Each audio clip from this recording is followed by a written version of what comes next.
भगवान श्री राम राजा राम बनने की योग्यता सिद्ध कर चुके थे, तभी समय ने कुछ ऐसा खेल खेला कि उन्हें 14 साल का वनवास हो गया। 14 साल बाद जब भगवान श्री राम अपने जन्मभूमि अयोध्या लौटे, तब लोगों ने उनका धूमधाम से स्वागत किया और तभी से दिवाली जैसा पर्व हर साल मनाया जाता है। दरअसल भगवान राम के साथ अन्याय केवल त्रेता युग में ही नहीं बल्कि कलयुग में भी हुआ।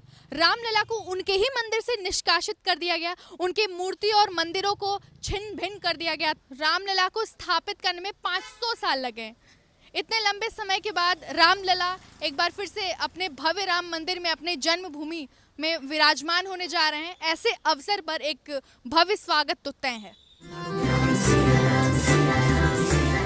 तो आइए इस पे लोगों की राय जानते हैं कि कैसे इस दिन को लोग यादगार बनाएंगे।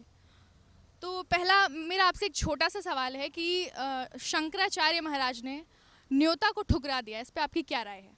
शंकराचार्य महाराज नो डाउट एक बहुत बड़ी हस्ती होते हैं किसी भी मंदिर की या किसी भी देश की, लेकिन मुझे नहीं लगता शंकराचार्य जी के इस पे बोलने का कुछ मतलब बनता है, क्योंकि जब राम मंदिर के लिए प्रूफ भी मांगे गए थे कि वहाँ पे रामलला का गर्भगृह है और बाबरी मस्जिद को वहाँ से हटाना चाहिए, तब किसी शंकराचार्य ने आके कुछ भी प्रूफ नहीं दिया था।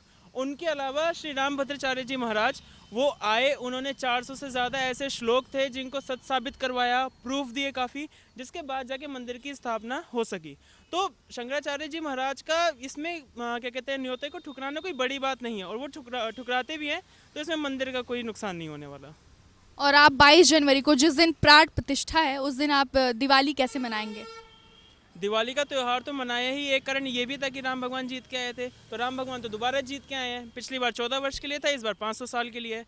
तो रामलला के आने पे महादिवाली तो होनी ही है, और जैसा कहा जाता है कि दीन दयाल दिवाली पर राम भगवान पधारे हैं, तो बहुत बड़ा अवसर होने वाला है और महादिवाली हम सभी मनाने वाले हैं। बहुत बहुत शुक्रिया। आपसे मेरा एक छोटा सा सवाल है कि आप जैसे न्यूज़ देखते होंगे, विपक्षी दल जो है उनको न्योता गया था, कांग्रेस पार्टी के लीडर्स को गया था न्योता, मल्लिकार्जुन खड़गे और सोनिया गांधी, ये लोग न्योता ठुकरा दिए, इस पे आपकी क्या राय है? एक तो चलिए न्योता भेजा गया बीजेपी की तरफ से, वो ज़्यादा अच्छा हुआ कि उन्होंने अपना बीजेपी की तरफ से नहीं, सॉरी एक्चुअली वो मंदिर ट्रस्ट की तरफ से भेजा गया, तो उन्होंने अपना काम किया। बट जो वही बात है कि जिसको वो हरि की इच्छा नहीं थी कि ऐसे लोग आए, जिन्होंने, क्योंकि इन्होंने मंदिर बनने में बाधा दिया। अगर देखा जाए तो ये चाहते ही नहीं थे कि मंदिर बने यहाँ पे, ना कभी रामराज्य आए ना चीज़ें आए, तो जो ये चाहते ही नहीं थे उनको उन पर फिर वही बात है कि जो हरि की इच्छा नहीं होगी तो वो कैसे आ जाएंगे।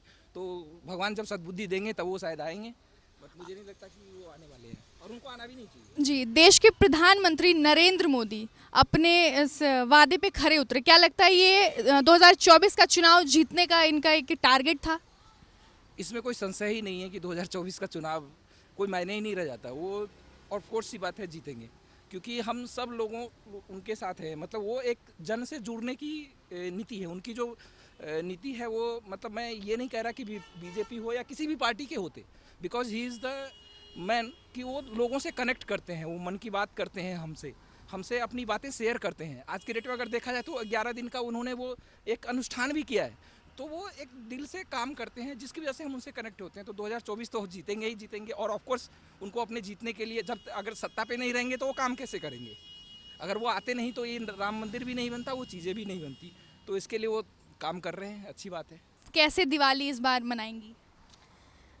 सब जानते हैं कि रामलला अपने घर लौटे हैं, तो दिवाली तो पूरे देश में मनाई जा रही है। जैसे मोदी जी ने भी कहा है कि इस बार जैसे हम दिवाली का पर्व बनाते हैं, ऐसे ही ठीक इस बार 22 जनवरी को दिवाली का पर्व बनाया जाए, पूरे देश भर में दिए जलाए जाएंगे। और जैसे देखिए, सबको खुशी तो इतनी है, रामलला घर लौट रहे हैं, तो उस खुशी को हमें एक्सप्रेस करना भी ज़रूरी है। और ये आने वाली हिस्ट्रीज़ में भी हमें बच्चों को पढ़ाएंगे भी और पढ़ेंगे भी बच्चे की ऐसे ऐसे ये जनरेशन में रामलला अपने घर लौटे, और ये आगे आने वाली हिस्ट्री में भी दर्ज होगा, और ऐसे से हम अपनी दिवाली को सेलिब्रेट करेंगे। और तमिलनाडु के खेल मंत्री उदयनिधि स्टालिन का कहना है कि वो हिंदुज्म के अगेंस्ट तो नहीं है, लेकिन उन्होंने ये कहा कि मस्जिद को क्यों ध्वस्त करके मंदिर बनाया गया है। वो यही सवाल अगर पहले उन्होंने उनसे किया होता, मतलब जो और भी लोग हैं उनसे ये बोला जाता कि 1528 में जब बाबर ने क्या कहते हैं मस्जिद राम मंदिर को तोड़ के दोबारा से मस्जिद बनाई थी, तो उसको क्यों बनाया जाता, उस चीज़ को भी लेके पूछना चाहिए ना उनको। इस हिस्ट्री को जान के तब बोलना चाहिए। और ऐसा थोड़ी ना है हमारे राम मंदिर को तोड़ के कोई दोबारा से मस्जिद बनाएगा तो हम भी, सिंपल सी बात है, हमारे मस्जिद को तोड़ के हम राम मंदिर को बनाएंगे, क्योंकि वो जगह राम की है और राम की जन्मभूमि कोई नहीं छीन सकता। क्या आप खुश हैं इस निर्णय से? प्रधानमंत्री जी अपने वादे पे खरे उतरे, क्या आप इस चीज़ से खुश हैं? बिल्कुल, हम नहीं, सभी पूरे देशवासी खुश हैं और सभी इस खुशियों को मतलब बयान कर रहे हैं। मतलब इस देखा जा सकता है कि कितने खुश हैं, दिए जला के और ये सब कुछ करके 22 जनवरी को सब सेलिब्रेट करेंगे। हम भी खुश हैं और पूरे देश के लोग खुश हैं। 22 जनवरी 2024 यानी प्राण प्रतिष्ठा वाले दिन सिर्फ अयोध्या ही नहीं बल्कि पूरे भारत देशवासी उस दिन का बेसब्री से इंतजार कर रहे हैं।